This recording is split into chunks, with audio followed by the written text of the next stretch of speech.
Chapter 1: The Mirror That Learns to Lie. There is a quiet trick the mind performs every second of waking life. It does not announce itself. It does not ask permission.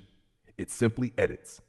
Perception arrives like raw footage from a broken camera, and the brain, acting as both editor and audience, splices in meaning, cuts out contradiction, smooths over discomfort. The result is a story that feels like truth, not because it is true, but because it is survivable. The brain has evolved to stay alive, not to tell the truth. That sentence is not metaphor, it is architecture. Truth in its pure form is often too heavy for movement, so the nervous system prioritizes coherence over accuracy, identity over contradiction, belonging over dissonance. A human being is not a truth engine. A human being is a survival narrative that learned how to speak, and so the mirror learns to lie politely. In a small room above a shuttered audio repair shop, a man once collected headlines like religious texts. He circled them, highlighted them, stitched them together into patterns that reassured him the world had enemies in simple shapes. He wrote essays about purity, discipline, correction. He spoke loudly about desire as corruption. He was, in his own language, protecting society. But language is a clever animal. It can point outward while hiding a hand, shaking behind the back. Years later, fragments of the same man appeared in other stories. Not always confirmed in the way courts confirm facts, not always neatly labeled, but echoed in patterns that repeat across human history. Public condemnation paired with private contradiction, loud certainty built over quiet fracture. The details shift from case to case, but the structure remains familiar enough to be recognizable without needing to turn it into a list of names. Because naming is not the point, the pattern is. Humans often build their loudest moral towers over the rooms they are most afraid to enter in themselves. There is another recurring structure in the species, quieter but just as sharp. People who shame bodies often live inside uneasy relationships with their own. People who mock desire often carry private negotiations with desire that they never win cleanly. People who declare disgust at others' appetites frequently curate their own appetites in secret corridors of compromise and denial. This is not poetic insult, it is cognitive echo. The mind projects outward what it cannot comfortably integrate inward, not because it is evil, but because it is efficient. Displacement is lighter than confrontation. It is easier to say that is wrong than to say that is in me too. And so hypocrisy is not an exception in human behavior. It is a structural feature of it. A woman in a late-night clinic waiting room once described it without knowing she was doing philosophy. She said, "I keep judging things and then realizing I'm just describing myself in disguise." She laughed after she said it, like it was a joke that accidentally told the truth. It wasn't a joke. It was recognition. Xenophobia works on the same circuitry.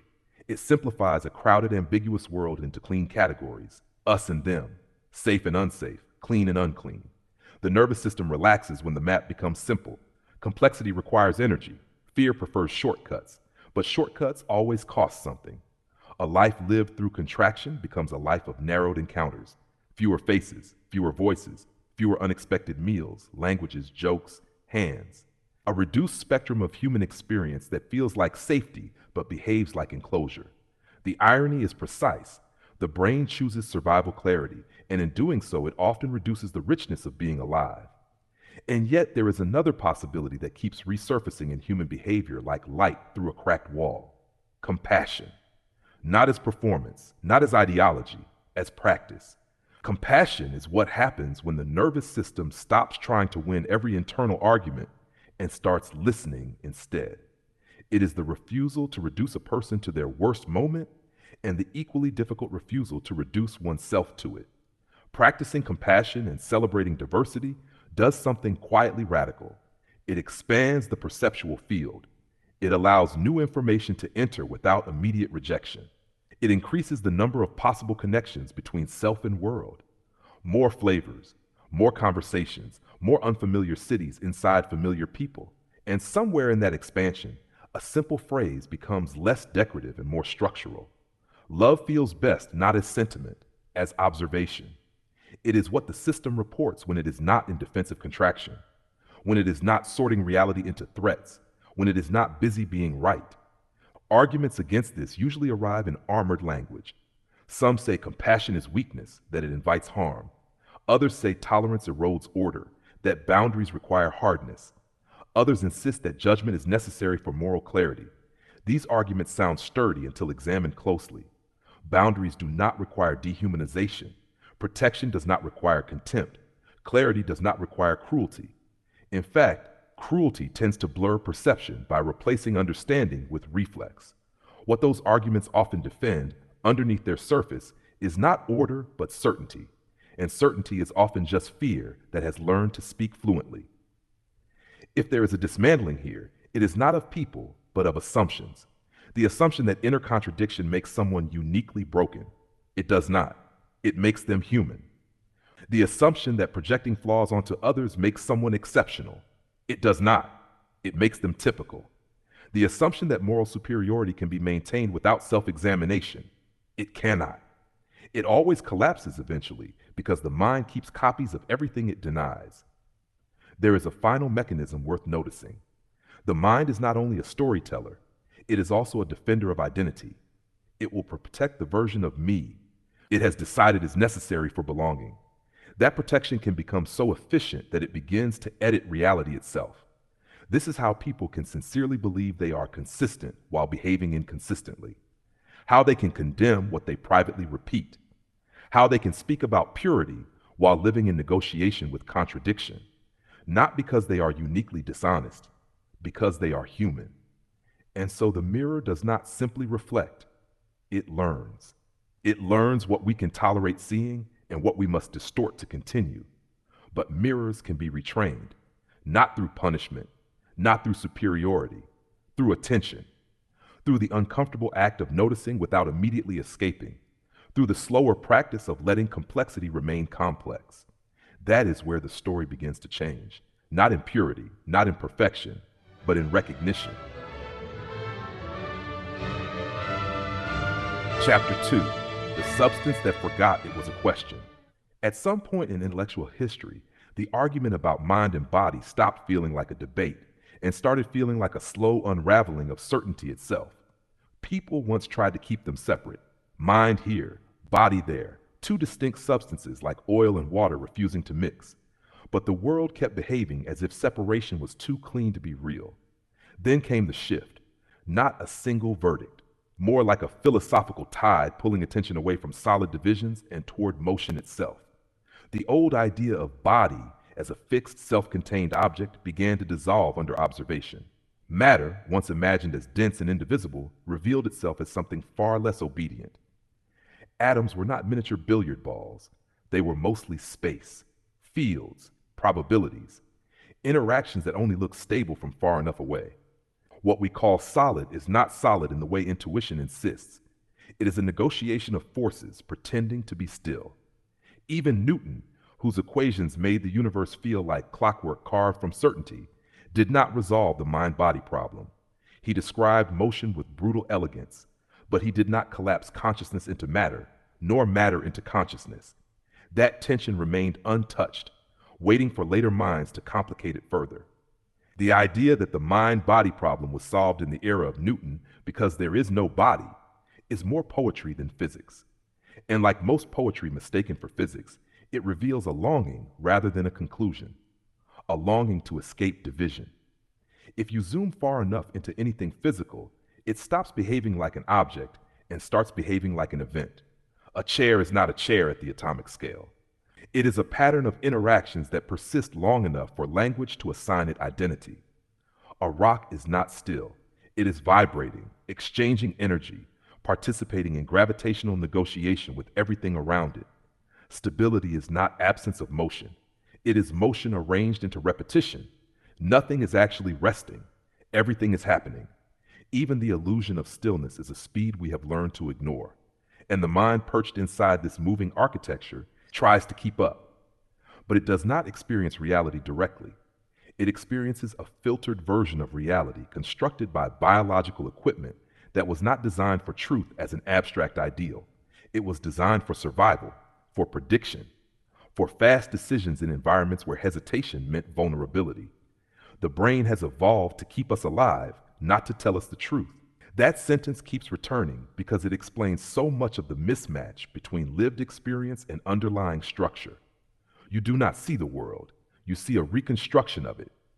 Light enters the eye as a narrow slice of electromagnetic radiation, roughly between 400 and 700 nanometers. Outside that band, the universe is still fully active. Radio waves, infrared heat signatures, ultraviolet intensity, X rays, gamma radiation. Entire dimensions of activity pass through you constantly without becoming experienced. In terms of the full electromagnetic spectrum, human perception occupies something like 0.035% of it. A sliver so thin it is almost a mathematical joke. And that is just vision. Add hearing, touch, smell, and taste, and you still are not touching the full range of what exists. You are sampling fragments, stitching them into continuity, and calling the result reality. But even the fragments are not raw. They are processed through layers of interpretation before they become conscious awareness. Light becomes neural signals become patterns, patterns become objects, objects become meaning, meaning becomes identity. By the time experience arrives in awareness, it has already been edited multiple times by systems that prioritize speed over accuracy and stability over completeness. The brain is not a window, it is a reconstruction engine, a survival interface built on top of unknown depth. This is where the mind begins to behave like a storyteller rather than a reporter. It fills gaps, it smooths contradictions, it insists on continuity even when continuity is not guaranteed. It prefers a stable illusion over an unstable truth because instability triggers alarm states in the body. And so perception becomes less like seeing and more like maintaining coherence. Not what is true, but what can I continue to function inside? Some philosophical traditions try to solve this by collapsing the distinction entirely. If everything is perception, then perhaps nothing is external. If everything is matter, then perhaps mind is just matter behaving in a particularly complex way. But neither reduction fully satisfies the lived experience of being aware. Because awareness does not feel like either pure object or pure illusion. It feels like something in between, a flicker riding on top of processes it cannot fully observe, a narrator who arrived after the story already began. And still, despite all this limitation, the system is not broken. It is functional. It allows survival in a world too large to be comprehended directly. It compresses overwhelming complexity into usable models. It lets a body move through uncertainty without collapsing under the weight of infinite detail. But functionality is not the same as completeness, and usefulness is not the same as truth. There is a subtle consequence to this architecture. Because the brain prioritizes survival, it also prioritizes narratives that reinforce stability. Beliefs that reduce cognitive conflict tend to feel more true than beliefs that increase it, even when the reverse is more accurate. This is why certainty often feels like relief rather than insight. It is not necessarily clarity, it is reduction of load. And yet, within this constrained system, something remarkable still occurs. Reflection, the ability of the system to observe its own limitations without immediately dissolving, the ability to notice that what feels like truth might be an approximation, that what feels like identity might be a construction, that what feels like separation might be a convenience of perception rather than a fundamental feature of existence. From here, a strange kind of humility becomes available. Not the kind that diminishes life, but the kind that expands it. Because if perception is limited, then every encounter is partially unknown. Every person is partially unseen.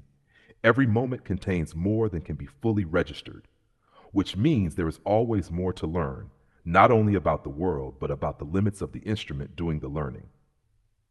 And in that gap between what is and what is perceived, something soft but persistent emerges.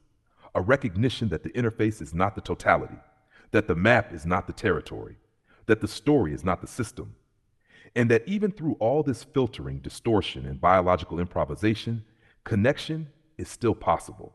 Not perfect, not complete, but real enough to matter. And in that fragile space between limitation and awareness, the simplest instruction continues to reappear, not as command, but as observation. Love feels best.